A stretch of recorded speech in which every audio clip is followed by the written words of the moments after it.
the Northwest home for paranormal. I'm already working on another book now called... You're listening to U.S. Phenomenon with your host, Mario Magana.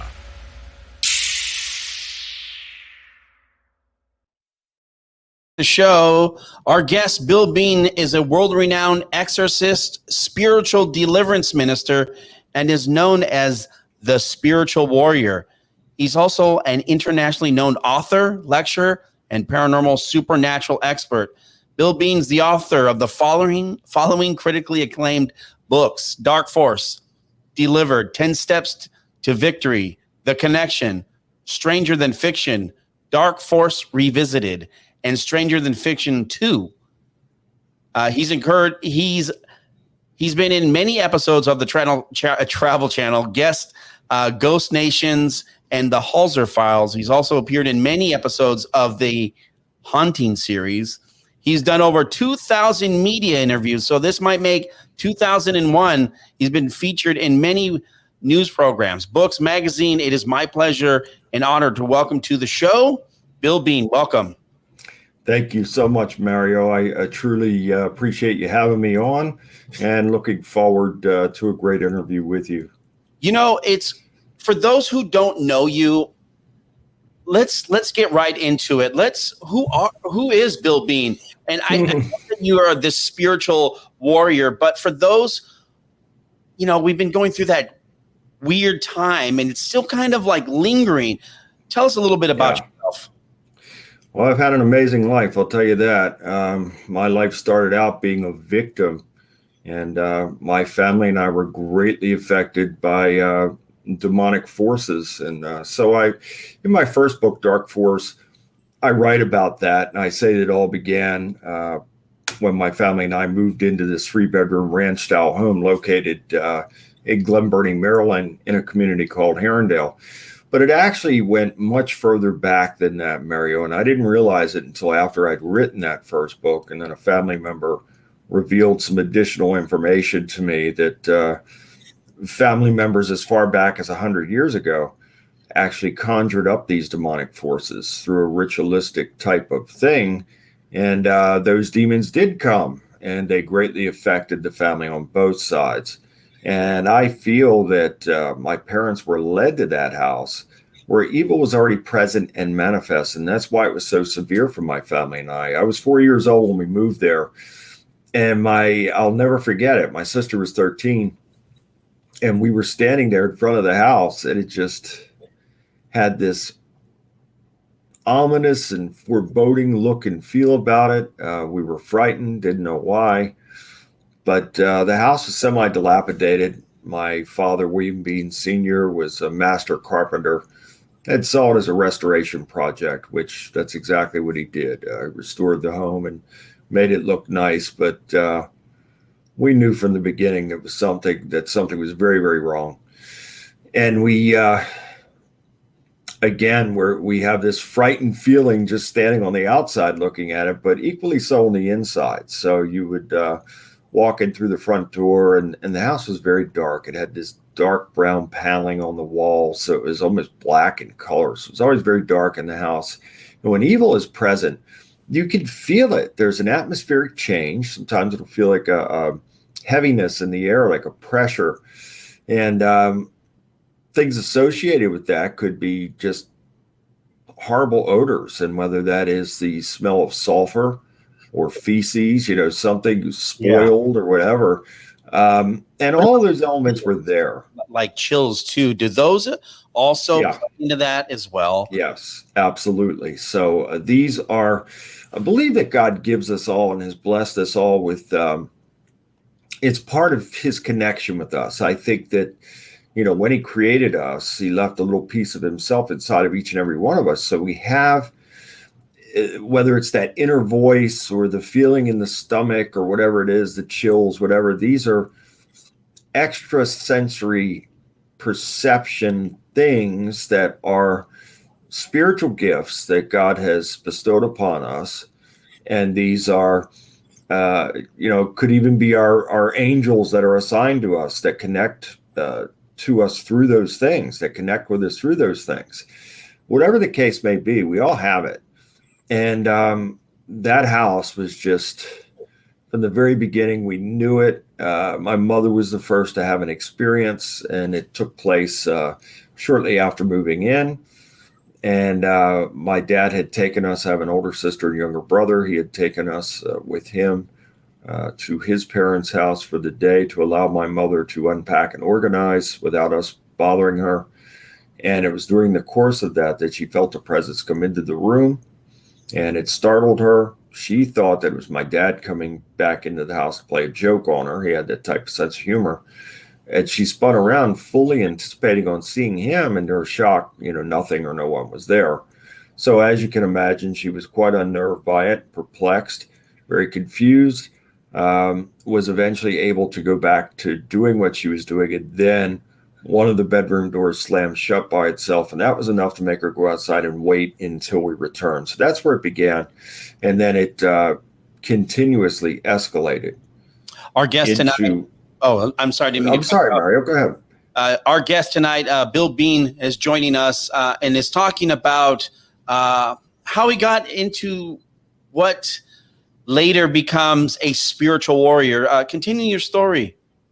Yeah, so she goes outside and waits until we return, and that's where it began. And it just continued to escalate into these paranormal supernatural experiences, which ultimately escalated into violent physical attacks on us from these demonic entities, which greatly contributed to the destruction of my family. Neither of my parents lived to see the age of 50, and many family members died under very tragic and mysterious and bizarre circumstances. So it was horrible, Mario. It was I would say, victimized.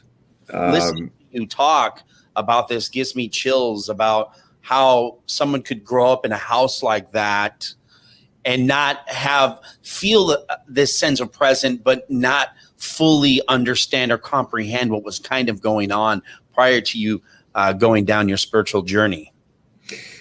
And I look back on it now and I understand it. I could not be where I'm at right now as a spiritual warrior in helping people had I not been there to suffer, to experience these things. It was necessary. It was a part of my journey.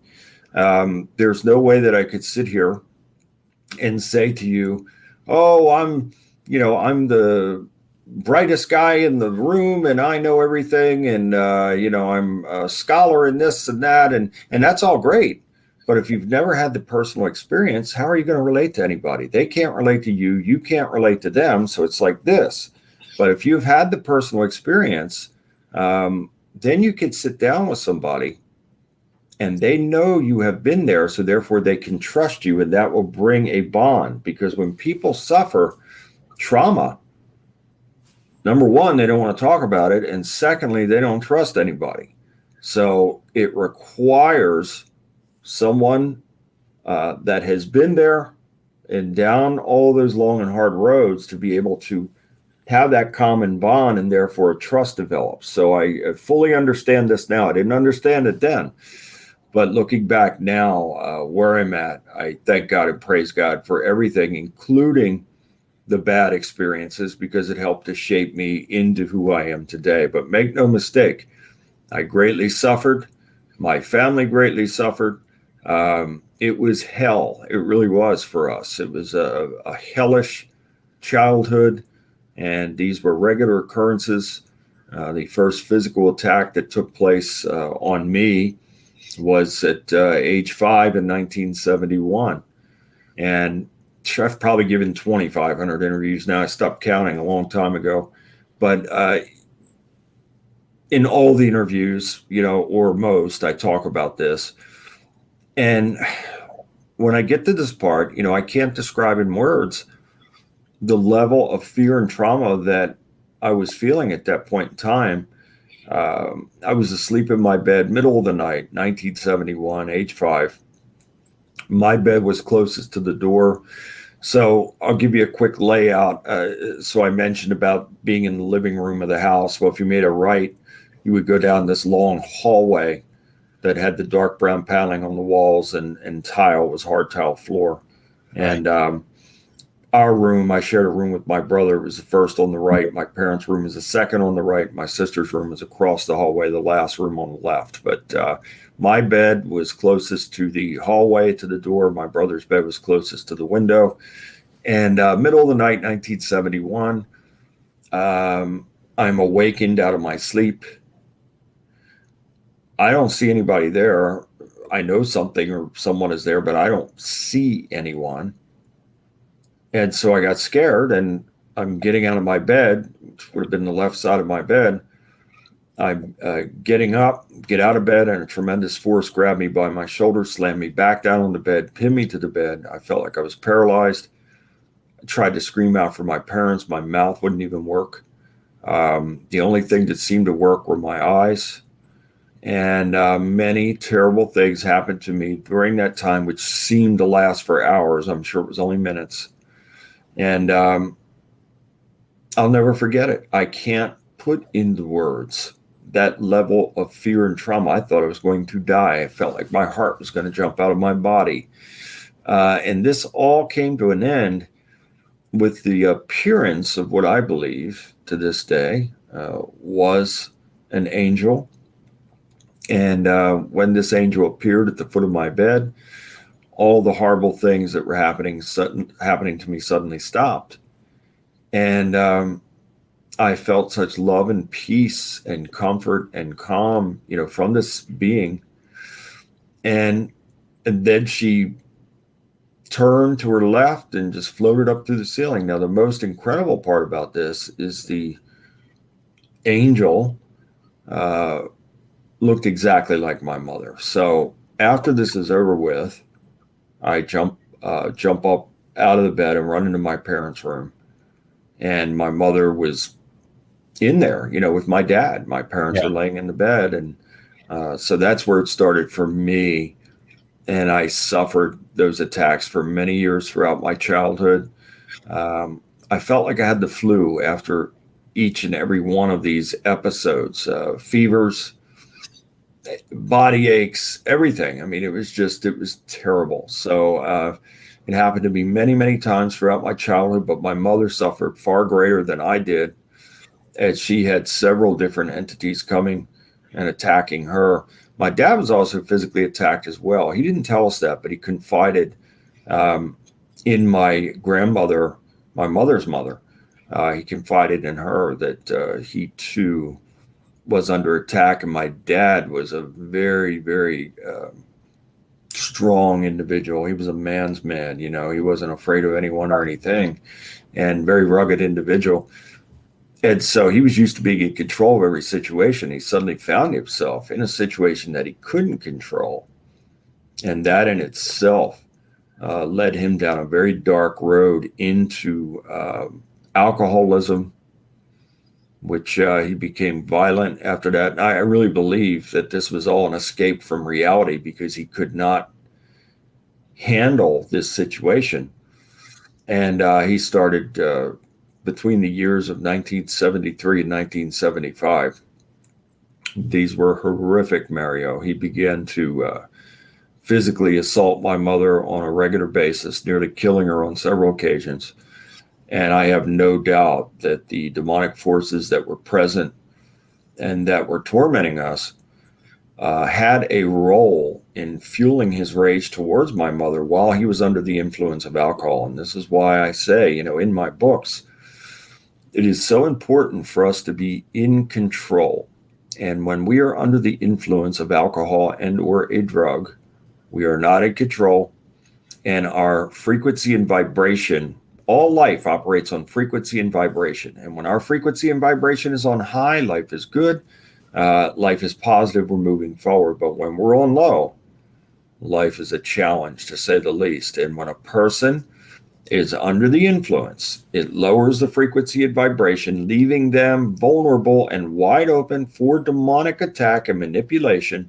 And I believe that's exactly what was happening in this case with my dad. And I'm sorry to tell you and your listeners that I hated my father for many, many years for the things that he had done to my mother and us. I'm happy to tell you that I was able to forgive him before his untimely death. And It was difficult to forgive, but I was so thankful that I was able to forgive him, because it was like a weight was lifted off of me. So it's another thing that I talk about often. Forgiveness is every bit as much for us as it is for the person that we're forgiving. So I'm thankful for that. But he left us in 1975. And when he left, he moved to Florida. And it was so terrible for my mother after that. And this is something that I failed to mention. My mother was very ill. The entire time that we lived in the house, she was suffering from high blood pressure, which led to a series of strokes, which ultimately led to kidney failure. And she was very ill. So when he left us, he didn't leave us with anything. My mother couldn't work. She was very, very sick, and she had to go on welfare, social assistance. It was awful. It was terrible.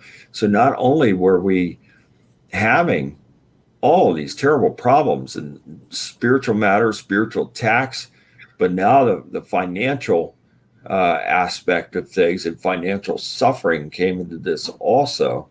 And we ended up losing the house. It was auctioned off in the front yard. And the man that bought the house in the public auction was aware of my mother's situation and allowed us to stay there on a pay as you can, when you can basis. And that is why we stayed. And that's the most frequently asked question, Mario. Why did you stay through it all? Well, the situation I just mentioned. Yeah. And then my grandmother, my mother's mother, wanted us to come stay with her, but she had a 1-bedroom apartment, her and my step-grandfather. So my mother was not going to be a burden to them. And my mother's sister wanted us to come stay with her, but she had 8 children and a husband. And again, my mother was not going to be a burden to anybody, but I will tell you this. Each and every one of us came under a form of demonic oppression during the time that we lived there. And after my dad left in 1975, the attacks escalated and grew more violent and more intense. And my mother had cuts, bruises, scratches, and you name it, marks on her long after my father had left. And it got so bad that she couldn't even sleep in her own bed anymore. She had to come in and sleep with us, because that's how bad it had gotten and how violent this all had turned. Our guest tonight, Bill Bean, who's joining us here, talking about the spiritual war that they were going through as kids and growing up in a house that they had no choice but to stay in. As we get close to wrapping things up and we're getting close to the bottom of the hour, let's change gears here, and we'll continue, but we're running out of time here as we get close to the bottom of the hour. Continue on with your story. Yeah, so we had, there's so much to tell, and I'm trying to be as brief as I can for time considerations. I can tell you this, that in 1978, my mother had a new man in her life, and that man was very much like my dad, a very rugged individual, man's man, former boxer, was not afraid of anyone or anything. And he didn't believe in the paranormal, supernatural, until he got involved with my mother and started coming to the house. And then he had many experiences himself and was actually attacked many times throughout the years. And it was only his love for my mother that kept him around. But just amazing. Boy, Mario, I could line people up to sign sworn affidavits that, would talk about the experiences that they had there, including him. A haunting featured our story September, I believe it aired on September 7th, 2006. It's still being shown to this day. And that's what really put me on the map, the Haunting series. And I'm grateful to them, New Dominion Pictures, for wanting to do the story. I got to ask you about that house. Were you able to find any back history of maybe it belonged to a tribe of some indigenous folks? Were you able to find any back history about the land or anything in that area that surfaced, or why just there you guys were just spiritually attacked? found out a lot of stuff. I believe that my family and I were led to that house by the original demonic forces that were conjured up by those family members 100 years ago. Evil was already present and manifest in that area and in that home. You'd be surprised at the messages that I have received and continue to receive from people in that area that are having their own paranormal, supernatural experiences. I have been back to the area 2 times since 2015 as a spiritual warrior, going in and binding and rebuking, casting demons out of homes and out and off and away from families in that very area. So there's a lot of history there. There is a structure located 2 miles south of where the house is, in the middle of the woods. It's called the Wishing Rock. And a friend of mine, John D. Romine, actually wrote a book about it called The Enigma of the Wishing Rock. And he talks about this structure was a gathering place for Native Americans. And they saw it as having these supernatural powers, and perhaps it was a vortex or gateway or dimensional doorway. I would be inclined to believe it because of the sheer amount of things that have taken place in the area over the years, not only with demons and hauntings and all this, but with UFOs, Bigfoot, all these things. And 2 of the books that I've written, I'm currently working on my 9th book called The Purge, but 2 of the books out of the 9, Stranger Than Fiction and Stranger Than Fiction 2, is all about connecting the dots. And I have had just about every type of paranormal, supernatural, UFO, Bigfoot thing that you can imagine in my lifetime. Right. So I know, A, that it's real, and B, it's all connected. So that I really felt that God was putting it on my spirit to write those books. But so back to the area, you had all of these things taking place in that area, affecting so many people. And I believe the reason that it affected my family and I so, I guess, just so terribly, and that it was just so great, such an intense attack, I believe, is because of the conjuring of those demons, which were probably on my mother and parents and the families that led us to that place where evil was already present and manifest.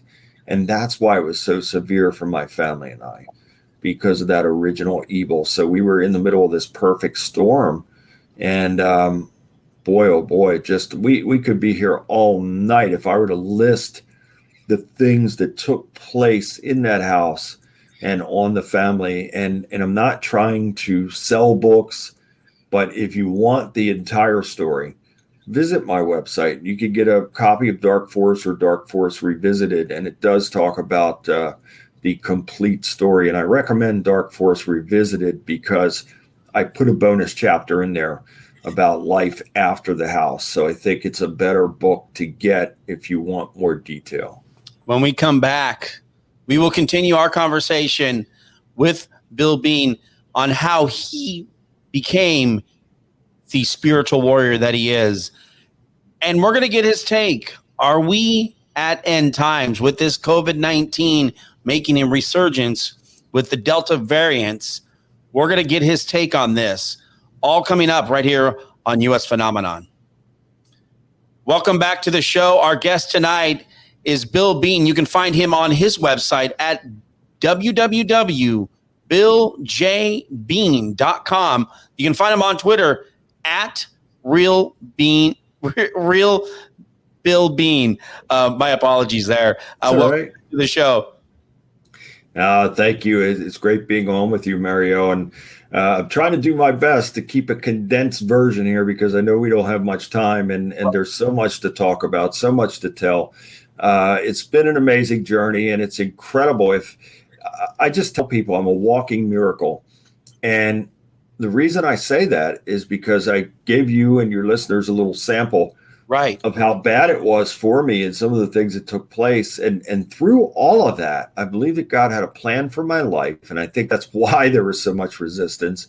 The devil did not want me to be where I'm at right now in helping people. So it was a very long and gradual transformation from victim to victor. But it wasn't until I decided that I was sick and tired of being sick and tired.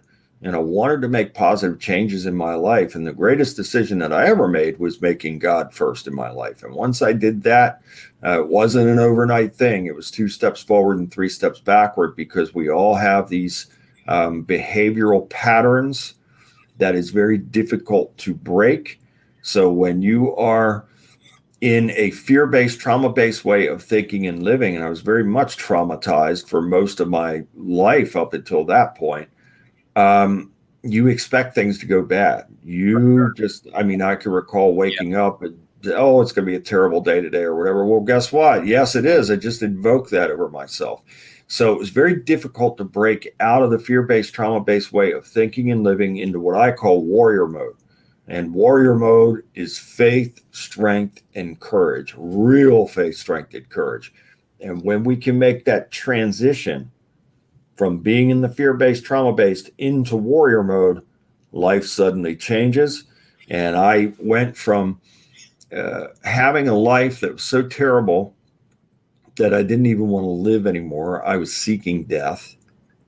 And my life was transformed from that into a life now that is so good and so blessed that I wouldn't trade my life with anybody's life on this planet. And I thank God and praise God for that. It's miraculous. You know, it's interesting that you talk about that, because I know everyone's faith and journey into whatever their spiritual path may be. But it's interesting because there was one point where I'd wake up sicker than a dog, throwing up, living that fear base. Yeah. And then once you make that change and you make that relationship and open that door for whichever it might be, if it's Christ or some meditation for others, however your journey may be, it's interesting how that all changes for each individual.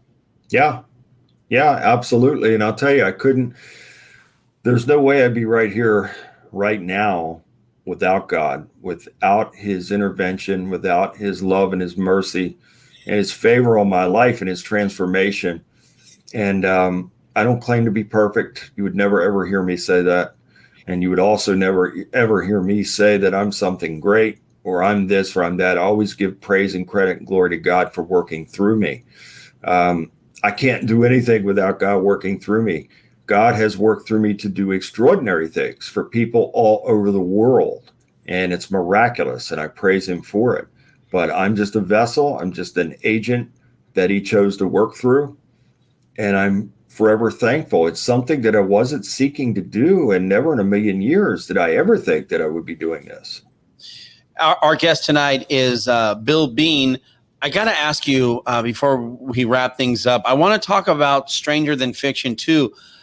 As you were talking about how you connect all the dots together and you talk about the different things that of the entities, the UFOs, the Bigfoots,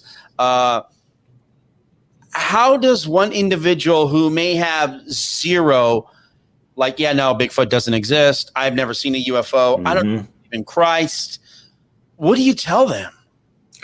Well, I can assure them by personal experience that these things are real. And this is how I'm able to write these books. This all starts from being based on personal experience. So in the Stranger Than Fiction 2 book, chapter 1 is, of course, a summary of the year 2020, which need I say any more? I mean, it's just incredible. And, it's carried over now into 2021. And we're faced with another onslaught of whatever they want to call this. But to me, and my take on the whole thing, whether this is man-made, which I'm leaning that way, I believe that all this junk was created in a lab and unleashed on the people of planet Earth. But whether I'm right or wrong, God only knows that, and the perpetrators themselves, if there are perpetrators in this, they know. But I feel that we are living the book of Revelation, that we are in the end times. And there would be a lot of people that would disagree with me and say, oh, well, this has to happen and that has to happen. I'm sorry. Take a look around. This world is in absolute chaos, not just America, the entire world. And if you also step outside of everything and further look at this, you will see division everywhere in everything. And that comes right out of the devil's playbook. He is the author of division and confusion. So his tactics are divide and conquer. And that's exactly what's happening. We are divided, not as just Americans. We are divided as a Even people. family. Yeah, family. Yeah, everywhere. It's crazy on how much you talk about this. And for those who may not be familiar with the Bible and Revelation, let's continue to share with others how this is really tying into possibly end times. Yeah, and I would suggest and look, you don't have to take my word for anything. I'm a man, trusted God. And number one, pray and ask God if what I'm saying is true. And then ask God to lead you to the truth. And read the book of Revelation. Read a lot of things in the Bible. It's all lining up now. And does history repeat itself? Absolutely. So these things have happened before. God has brought destruction to places like Sodom and Gomorrah and Nineveh and other places. It's happening again. So the big wheel of life, I look at it like this. Think about it like this, Mario. Think about that big Price is Right wheel. Okay. Yeah. It goes round and round. And that is, in my opinion, the wheel of life. That just like that Price is Right wheel, it goes round and round and it clicks into certain things that take us back to where history repeats itself. And it's the people rebel. They rebel against God.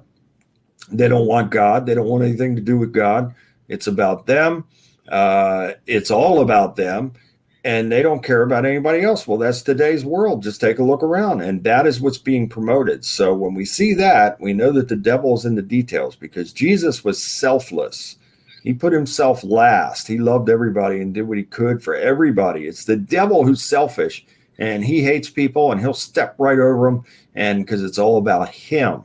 And that is the model for the world that we're living in currently. I'm sorry to say, and I'm not saying that everybody's rotten or bad. There's a lot of wonderful people left on this earth, in this world, and I believe that's why God hasn't destroyed it to this point, is because of the good and faithful people that are left. But boy, it just, those that are standing up for good and right are vilified and persecuted, and those that are glorifying evil are just uplifted. All you have to do is just take a look. You don't have to believe a word I'm saying. Take a look at it for yourself, and you'll see what I'm saying is true. So again, back to the Stranger Than Fiction 2 book. Right. We have chapter 1, 2020. Chapter 2 talks about angels and angelic encounters that I've had and other people that I added in the book. This just isn't my voice, ladies and gentlemen. I went out and I got some friends and people that I knew that could make really great contributions to the book with their accounts of whether it was angelic type of encounters, or chapter 3 is about demons and attacks from the devil. Chapter 4 is ghosts and hauntings. Chapter 5 is UFOs. Chapter 6, Bigfoot. Chapter 7, Mothman. Chapter 8, Crowley and Boleskine. That's where our buddy Lon Stickler, who has come on the show, was a contributor to your book, and that's had a chance to watch you guys do the interview, and I was like, oh my gosh, I need to get this guy on. I'm glad you did, and Lon's a very good friend of mine. He's on my little show. I have a show called Warrior Mode that we have on every Sunday, and Lon's a regular guest on there. Matter of fact, he's going to be on this Sunday. Awesome. Lon and Stan Gordon together. And so chapter 9 is the Mandela effect, and then chapter 10 is the final word, my take on everything. And I would suggest that you get a copy of the book, because it's very relevant to everything that's taking place now. I'm not the only one saying this. There are plenty of other people out there talking about this and connecting the dots and seeing how there is a tremendous increase in paranormal, supernatural activity, demonic activity, UFOs, Bigfoot, Mothman, these other cryptids, rakes, and all this other stuff. All of this is on the rise, and this is all leading to a momentous event that I believe is not too far off. Am I God? No. Did God tell me this? No. But I can tell you this, I strongly believe and feel that we are on the cusp of something, and God will do what he's going to do when he wants to do it. But I feel that time is running out. Our guest tonight is Bill Bean. You can check him out on his website at www.billjbean.com. All the information will be on our website and in the podcast as well when that comes out later on the following week. When we're talking about this, UFOs, Mothmans, I've heard others around campfires, things like that during vacation time, talk about these entities as demonic, like UFOs, the Mothmans, the Bigfoots that may be more elusive on the trans-dimensional.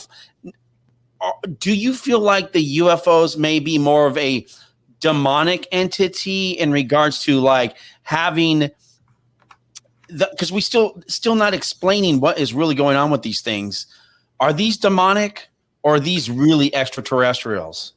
I will say this. In the Bible, there are 70 scriptures that mention UFOs, okay? I think the origins of these craft come from God, Yahweh, the creator of the universe. Why? I don't know, but they're called Merkabahs. And Psalm 68:17 says the chariots of God are 20,000, even thousands of angels. The Lord is among them. I do believe that the origins are there. Okay. So I think that when Satan, who held a very high position in heaven, he was the choir director in heaven, right? There, and created by God, I might add. So he was privy to a lot of secrets in heaven. When he was cast out with a third of the angels, they were cast out in this flying craft, Mario. They came down here to earth. I'm convinced of it. In those flying craft that became Vimanas, and they took human women, had sexual relations with them, producing a hybrid offspring of giants called the Nephilim. The Nephilim went into the forest and the wooded areas and had unnatural sex acts with the beasts of the fields. Apes, bears, wolves, dogs, etc., etc. And these are the Bigfoot Sasquatch creatures. They are the offspring of the offspring, and they're every bit as much supernatural as they are a flesh and blood type of human or creature or whatever you want to call them. Right. They, A, are very real. B, very, very, and I think they have the capability to disappear. So I've seen this for myself. I think that they could take one step and then suddenly disappear like they were never there. And this is where the angelic aspect comes into this. So they're very much a hybrid, part angel, part human, and part whatever that Nephilim had relations with in the fields. And so if in fact that's true, you have people like Lon Strickler and Stan Gordon that have all these accounts. Yeah. Years and years worth of accounts of people having the Bigfoot Sasquatch sightings, also having the UFO sightings and seeing these things coming in and going out of the UFOs as well. My mother, back in that house, she would be standing at the sink doing the dishes after dinner, and behind the house was a very large ravine that spanned for 3 miles, and it was a very deep ravine. And my mother often would see these blue lights descending down into the ravine. We have other photographs. I should have sent you some photos for this interview. One photograph shows an alien-looking type of being in the photograph with my mother. I very just as clearly as we're seeing each other right now. We'll put them in the podcast. I'll have to send over some of those photos, but it's all connected. The Mothman, I believe, again, is certainly related to the Bigfoot Sasquatch creatures and the B'nai Elohim, the sons of God, the fallen ones that came down. These are all related. I've had experiences with all of them. They are very, in my opinion, they are all related. Now, I will say this. If, in fact, these things are related, well, then they're not coming from a good place. That's for sure, because these are the fallen ones. Right. And so I think that everything is getting into place. And the reason for the uptick in all these types of sightings and experiences is because it's working towards, the devil knows that a time is coming and he knows his time is running out. And at any time, God could say enough, and then that's going to be that. So I think that's why we're seeing the increase in everything, including the erratic behavior of human beings, one against the other. It just seems to be one person is pitted against the other constantly, and whatever cause they're standing up for, or whatever group they want to represent, or whatever it is, it's just terrible. I always say this, and I try to live by this: treat others how you want to be treated. If the world could take that to heart, and if they said, okay, yeah, I think I'm going to do that. I'm going to treat others like I want to be treated. The world changes like that, because now the mindset changes to where people are in a positive way saying, okay, I want to do something good to help somebody. The mindset totally changes. But right now we're in a mindset of selfishness. We're in a mindset of having no regard or no type of compassion or empathy for anybody. So it is very much a suffering world, a tormented world, and a world that just comes down to self. Do you believe that social media, YouTube, Facebook, Twitter, TikTok, Snapchat, do you feel like those are just sucking the soul out of these individuals? I do. And look, there can be good uses for these types of things. Okay, so let's say, back to the social media here.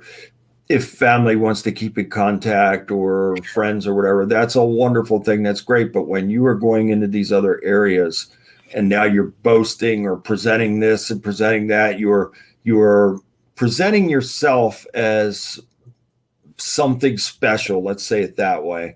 And the boasting comes in, and, oh, I did this, or I have that, or look at this, I got a stack of cash, look at this, look at my new car, whatever. This is absolutely contributing to the downfall of mankind. And furthermore, Mario, I believe that the more technologically advanced we become, I think it is making us worse off as a people. Our guest tonight, Bill Bean. You can find him at Twitter at Real Bill Bean. I got it right this time. You know, it's interesting. We were talking about the flesh and blood of Bigfoot. Now, being from the Northwest here, the area, which is rich with forest, Mount Rainier National Park, Yeah. There was a lot last year due to the COVID, a lot of people going hiking, and a lot of experienced hikers gone, not to be found.